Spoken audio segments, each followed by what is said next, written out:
ఒక ఊరిలో రామయ్య తన కుటుంబంతో జీవించేవాడు. రామయ్య పేదవాడు, చాలా కష్టపడే స్వభావం ఉన్నవాడు, చాలా మంచివాడు, అదృష్టం కంటే కష్టాన్ని నమ్ముకున్న మనిషి.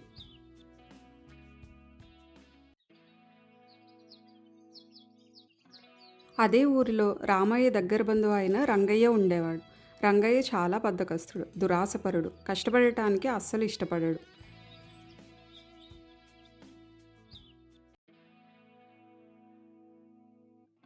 రామయ్య ఒక వ్యాపారాన్ని ప్రారంభించాలి అనుకుంటాడు. దానికి అవసరమైన ధనం కోసం పొరుగురులో ఉన్న తన స్నేహితుడిని కలిసి అడగాలని అనుకుంటాడు.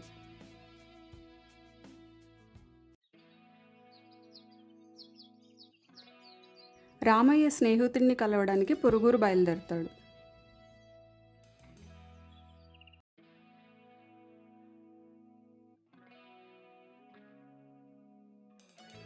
ఎలా ఉన్నావు చంద్రయ్య? అరే రామయ్య, ఎలా ఉన్నావు? ఏమిటి విషయం, ఎలా వచ్చావు? నేను ఒక వ్యాపారం మొదలు పెట్టాలని అనుకుంటున్నాను. దానికి కొంచెం ఖర్చు అవుతుంది. నువ్వు ఏమైనా సహాయం చేయగలవేమో అని అడుగుదామని వచ్చాను. అవునా రామయ్య, ఇప్పుడు వెంటనే నేను ఏమి సహాయం చేయలేను. నా పరిస్థితి కూడా కొంచెం ఇబ్బందికరంగానే ఉంది. నాకు కొంత సమయం ఇవ్వు, నీకు సహాయం చేయడానికి ప్రయత్నిస్తాను. అయ్యో పర్వాలేదులే, నీకు వీలైతేనే చెయ్యి. నా గురించి నువ్వు ఇబ్బంది పడకు.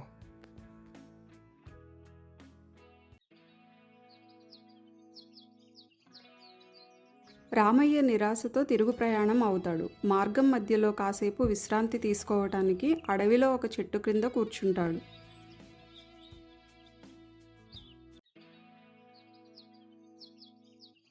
చాలా దాహంగా ఉంది. ఎక్కడైనా కొంచెం నీరు దొరికితే బాగుండు.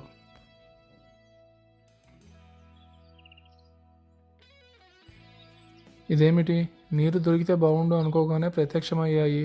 ఇదేదో మాయలా ఉంది. కొంచెం జాగ్రత్తగా ఉండాలి. బాగా ఆకలిగా ఉంది. కొంచెం భోజనం కూడా దొరికితే బాగుండు.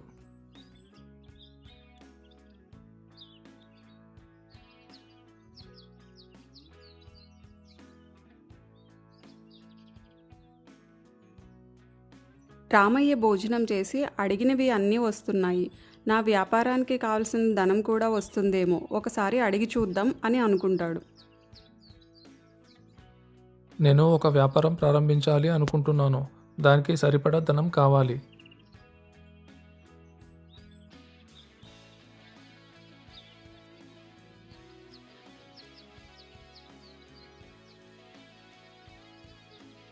నీకు ఇంకా ఏమైనా పెద్ద కోరికలు ఉంటే కోరుకో, నేను తీరుస్తాను.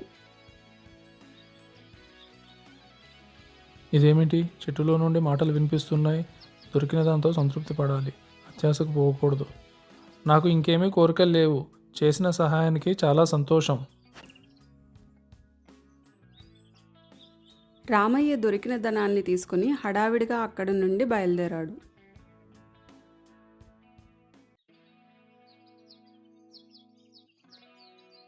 అనుకున్న విధంగా రామయ్య వ్యాపారాన్ని ప్రారంభించాడు. కలిగిన అదృష్టాన్ని సద్వినియోగం చేసుకోవాలి అని అనుకుంటాడు.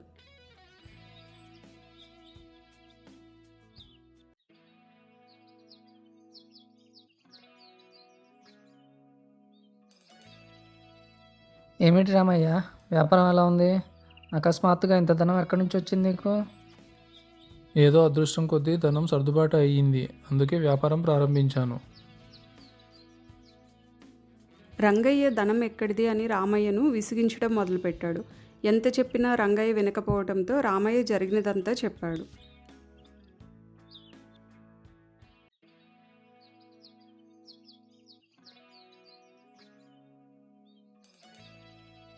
నేను సుఖంగా బ్రతకడానికి, విలాసవంతమైన జీవితం గడపడానికి కావలసినంత ధనం కావాలి.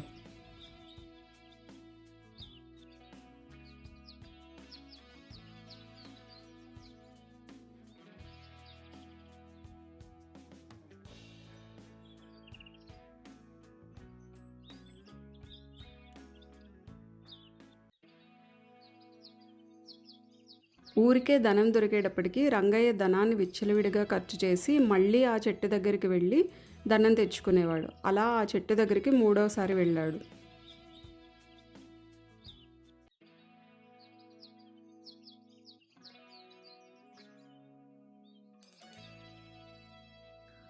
నాకు ఇంకా కొంచెం ధనం కావాలి.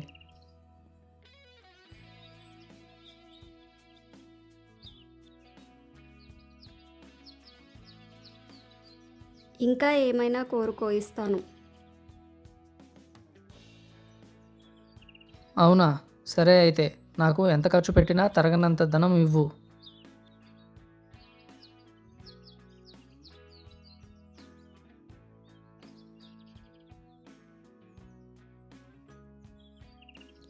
నీవు 4వ కోరిక కోరగానే నాకు శాప విమోచనం కలిగింది. కానీ ఆ శాపం నీకు పట్టుకుంటుంది. నువ్వు చెట్టులా మారిపోతావు. ఇది చాలా అన్యాయం. దయచేసి నాకు శాపం ఎలా పోతుందో చెప్పండి. నీలాగా ఎవరైనా దురాశపరుడు నీ దగ్గర 4 కోరికలు కోరుకుంటే అప్పుడు నీకు శాపం పోయి నీవు మనిషిలా మారుతావు. ఆ కోరికలు కోరిన వ్యక్తి చెట్టులా మారుతాడు.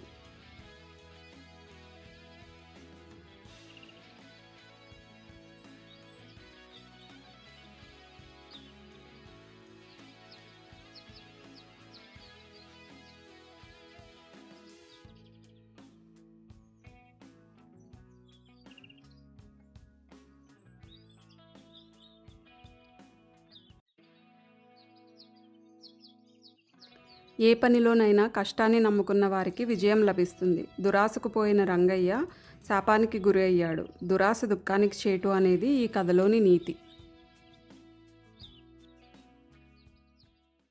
మా కథలు కనుక మీకు నచ్చినట్లయితే please like, share, subscribe our channel.